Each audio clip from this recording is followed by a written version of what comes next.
Okay sir అన్న నువ్వు down అన్నా ముందర బాబు ప్లీజ్ అమ్మా సైలెన్స్ పీటీఐ పీటీఐ అవునా మేము రాలేదు అని చెప్పు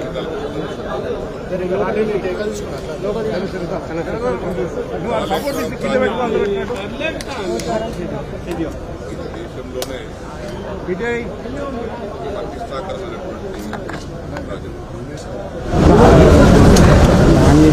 ఎడారిగా మారుతున్న సస్యశ్యామలు చేయడానికి అధికారులు వచ్చిన వెంటనే చెప్పిన మాట చెప్పినట్టుగా మన పార్టీ అధ్యక్షుడు అప్పటి ముఖ్యమంత్రి గారు లక్షలాది ఎకరాలకు లక్షలాది మంది రైతులకు సాగునీరు అందించి కరువును పారదోలటానికి నిర్మించినటువంటి ప్రాజెక్టు కాళేశ్వరం ప్రాజెక్టు. ఈ ప్రాజెక్టు అతి గొప్ప ప్రాజెక్ట్ అన్న సంగతి అందరూ మెచ్చుకున్నారు. కానీ ఇటీవల వచ్చినటువంటి ప్రభుత్వం ఏదో అయిపోయినట్టుగా లేని ఉన్నట్టుగా చూపించి కాళేశ్వరం ప్రాజెక్టు దాని సంబంధితటువంటి ప్రాజెక్టు చాలా ఉన్నాయి. బ్యారేజీలు ఉన్నాయి, రిజర్వాయర్స్ ఉన్నాయి, 1530 కిలోమీటర్ల కాలువ తవ్వుకున్నాము, 270 కిలోమీటర్ల సొరంగాలు తవ్వుకున్నాము, సబ్స్టేషన్లు కట్టుకున్నాము, లిఫ్ట్ పెట్టుకున్నాము.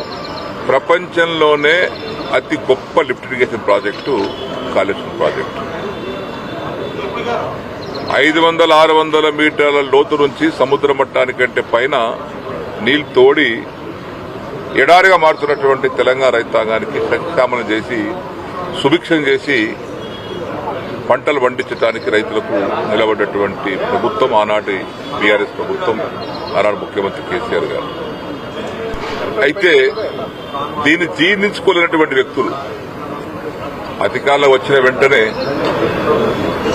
మీరు కూడా ఇంకా మిగిలిపోయినటువంటి పనులను పూర్తి చేసి, ఎట్లయితే మేము బీఆర్ఎస్ పార్టీ టీఆర్ఎస్ పార్టీ ఆనాడు కొత్తగా వచ్చినప్పుడు అసంపూర్తిగా ఉన్నటువంటి కల్వకుర్తి, భీమా, నెట్టంపాడు, కోయిలసాగర్ పనులన్నీ పూర్తి చేసి వలసపోతున్నటువంటి మహబూబ్నగర్ జిల్లా ప్రజలను తిరిగి తీసుకొచ్చి లక్షలాది ఎకరాలకు నీళ్లందించి ప్రాజెక్టు పూర్తి చేశాం.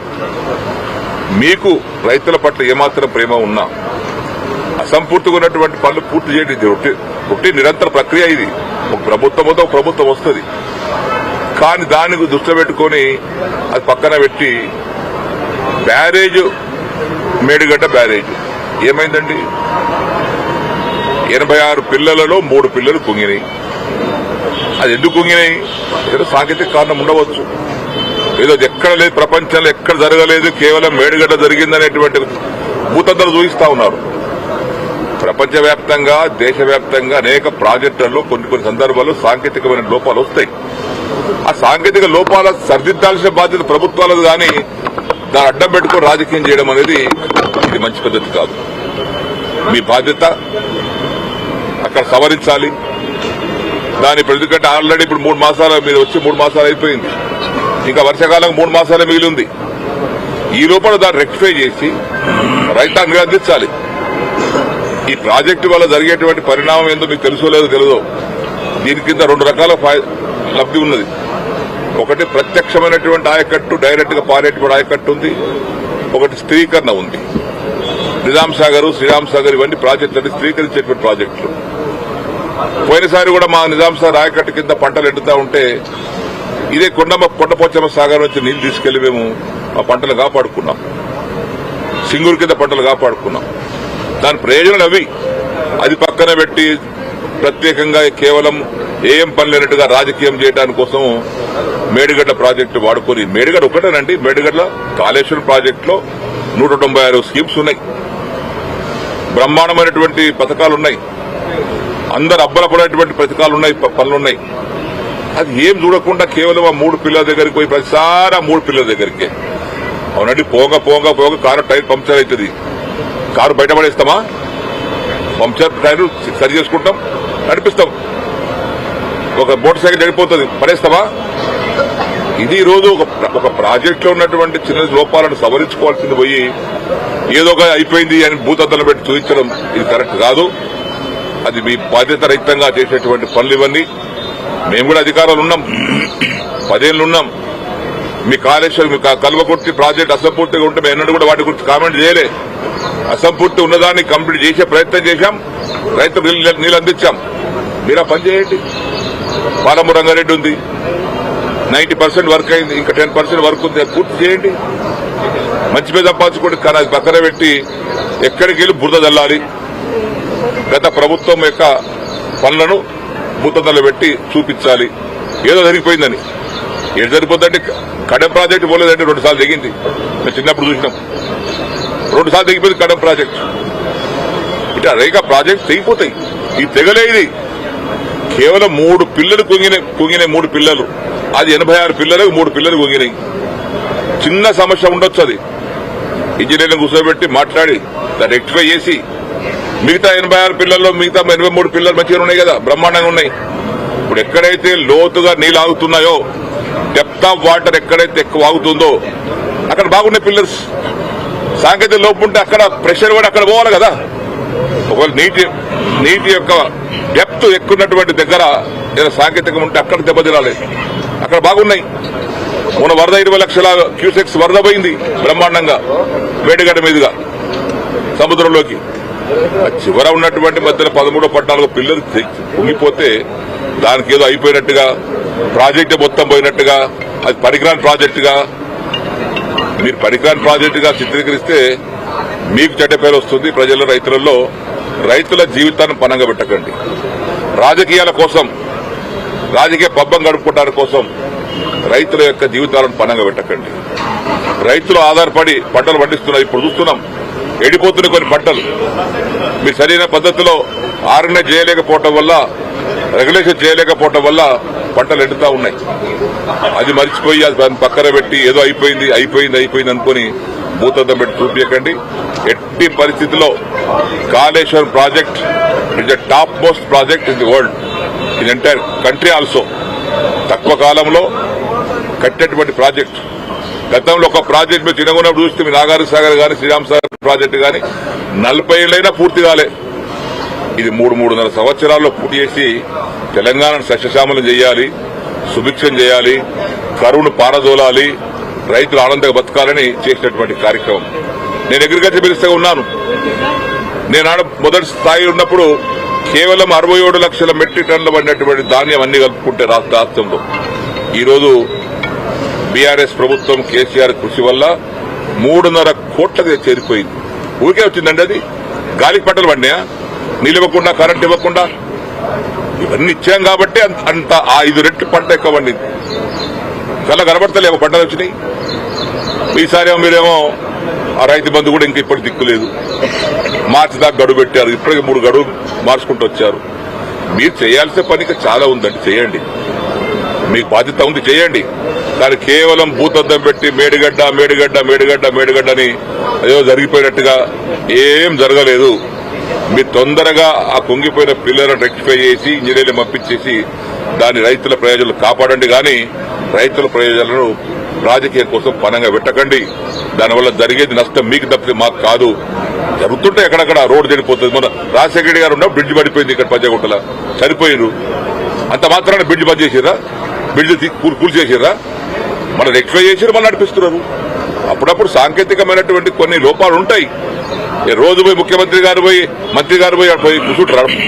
ఇంజనీర్స్ ఉంటారు, వర్కర్స్ ఉంటారు, వాళ్ళు చూస్తారు. బాధ్యత ఉంటుంది. చిన్న లోపాలు ఉన్నంత మాత్రాన ప్రాజెక్టు పనికిరాదు.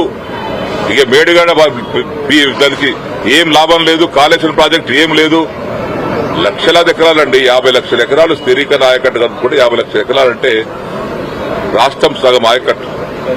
అటువంటి దాన్ని పక్కకు పెట్టి దయచేసి ఇప్పటికైనా మీరు రాజకీయాల కోసమే ఈ మాటలు మాట్లాడకండి. రైతులను కాపాడుకోండి, రాష్ట్రాన్ని కాపాడండి. ఈ వచ్చే వర్షాకాలం గల్లా మేడిగడ్డ ప్రాజెక్టు మంచి రిపేర్ చేసి సుందిల్లా, మేడిగడ్డ, అన్నారం ప్రాజెక్టు పాటు అన్ని ప్రాజెక్టు నింపండి. అనంత సాగరు, మల్లన్న సాగరు, రంగనాయక సాగరు, కొండపోచమ్మ సాగరు, ఈవెన్ 240 టీఎంసీల కెపాసిటీ రిజర్వాయర్స్ ఉన్నాయండి. వెనుకడికి ఒక 10 టీఎంసీల రిజర్వాయర్ కట్టాలంటే 10 ఏళ్ళు పట్టేది. మేము చూసిన కల్లారు ఇప్పుడు ఆదిలాబాద్ జిల్లాలో సాత్నాల స్వప్న ప్రాజెక్టు కట్టడానికి 20 ఏళ్ళు పట్టింది. 3 టీఎంసీల నీళ్లు కట్టడానికి 30 ఏళ్ళు పట్టింది.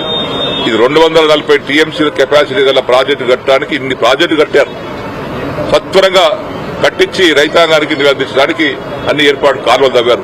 ఒకప్పుడు చెరువులు కడితే ప్రాజెక్టు కడితే కాలువలు తవ్వేవారు కాదు. ఇటు ప్రాజెక్టు కాలువలు సైమల్టేనియస్ గా ఒకేసారి అన్ని కట్టుకుంటూ చేసి చివరాయకట్టు వరకు నీళ్లు తీసుకెళ్లి ఇస్తా ఉంటే దాన్ని సమర్థించాల్సింది పోయి విమర్శించడం మంచి పద్ధతి కాదు. కాబట్టి నేను కాంగ్రెస్ ప్రభుత్వానికి, కాంగ్రెస్ నాయకులకు, ముఖ్యమంత్రి గారు విజ్ఞప్తి చేస్తున్నాను.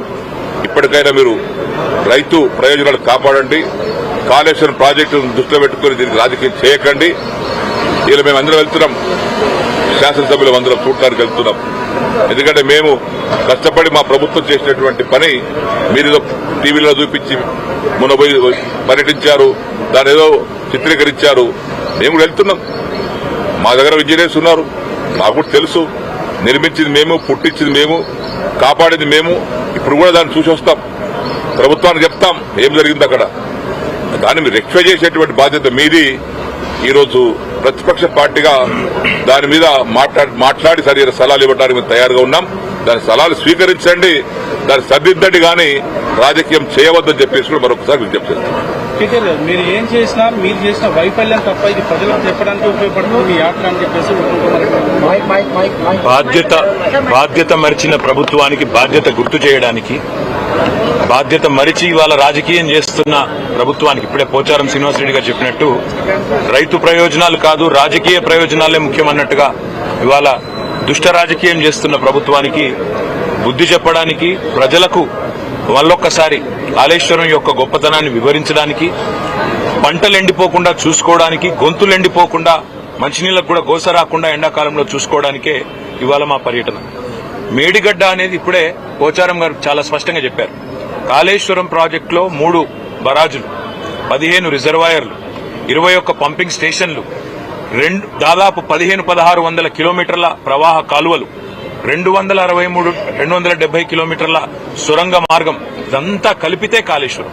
ఇవాళ మా ప్రయాణం మొట్టమొదటిగా ఈరోజు మేడిగడ్డ, తర్వాత అన్నారం పోతా ఉన్నాం. తదనంతరం రాబోయే రోజుల్లో అన్ని రిజర్వాయర్లు కూడా సందర్శిస్తాము, అన్ని చోట్లకు కూడా పోతాము. ఇది మొదటిది మాత్రమే, ఇవాళ పర్యటన మొదటి భాగం మాత్రమే. ప్రభుత్వం తన బాధ్యత మర్చిపోయింది. ఇవాళ వర్షాకాలం లోపల రిపేర్లు చేసి అక్కడేమన్నా సమస్య ఉంటే, సాంకేతిక సమస్య ఉంటే దాన్ని నివారించి రైతులకు నీళ్లు ఇవ్వాల్సిన ప్రభుత్వం బాధ్యత మరిచి మళ్ళొక్కసారి తెలంగాణను ఎడారిగా చేసే ప్రయత్నం ఏదైతే చేస్తున్నదో, దశాబ్దాలు తన పరిపాలనతో కాంగ్రెస్ ఎట్లయితే గోసబుచ్చుకున్నదో తెలంగాణను, మళ్ళా అదే ప్రయత్నం ఏదైతే చేస్తున్నదో దాన్ని ప్రజల దృష్టికి, రైతుల దృష్టికి తీసుకురావడానికే మా ప్రయత్నం. మేము ప్రభుత్వాన్ని ఇప్పుడే పోచారం గారు డిమాండ్ చేసినట్టుగా అడిగేది ఒకటి, మీకున్న అభ్యంతరం ఏంది రిపేర్ చేయడానికి? బాధ్యుల మీద చర్యలు తీసుకోండి, మేము కాదనట్లేదు. తప్పు జరిగితే బాధ్యుల మీద చర్యలు తీసుకోండి, ఏ రకమైన ఎంక్వైరీలు వేస్తారో వేసుకోండి, కానీ మా మీద కోపం రైతుల మీద తీర్చుకోకండి. మా మీద ఉండే ద్వేషం, మా పార్టీ మీద ఉండే కోపం రైతుల మీద, రాష్ట్ర ప్రజల మీద తీర్చవద్దు అనే మాట ఒకటి. రెండవది, ఎండిపోతున్న పంటలు ఇప్పటికే స్టార్ట్ అయింది, ఆ ఇబ్బంది ఇప్పటికే స్టార్ట్ అయింది. వాటిని కూడా సందర్శిస్తుంది మా పార్టీ నాయకత్వం. అన్ని బరాజులు పోతాం, అన్ని రిజర్వాయర్లు పోతాం, అన్ని పంప్ హౌజ్లకు కూడా తీసుకొని పోతాం. అవసరమైతే రాష్ట్రంలోని రైతాంగాన్ని కూడా జాగరూకులను చేసి అన్ని ప్రాంతాలకు మీడియాతో సహా అందరినీ తీసుకొని పోతాం.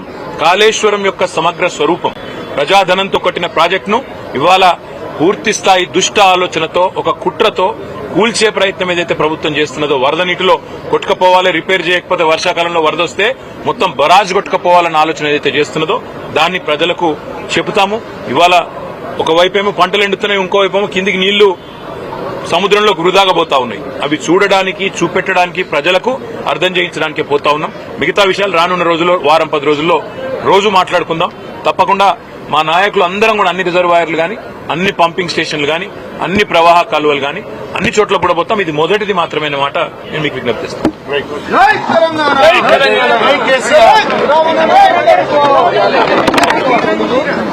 రెడీయా?